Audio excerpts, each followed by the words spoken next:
Universe বলছে যে ক্ষমতা রয়েছে, তোমার সে পোটেনশিয়াল রয়েছে তুমি কোনো কিছুকে এগিয়ে নিয়ে যাওয়ার বা কোনো কিছুকে অ্যাচিভ করার জীবনে।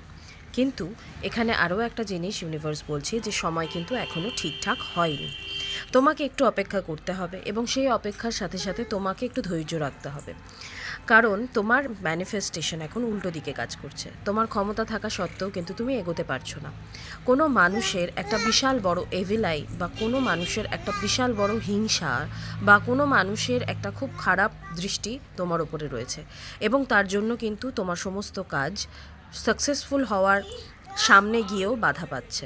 তো আমি বলবো এই ধরনের কোনো মানুষকে আগে চিহ্নিত করো এবং তার কাছ থেকে প্রোটেকশন আগে অন করো। প্রোটেকশন যদি তুমি না নাও তাহলে কিন্তু তোমার হওয়া কাজেও বাধা হবে। তোমার ম্যানিফেস্টেশন, তোমার পোটেনশিয়াল সব কিছু আছে, কিন্তু তবুও তুমি কিন্তু কোথাও না কোথাও হেরে যাচ্ছ।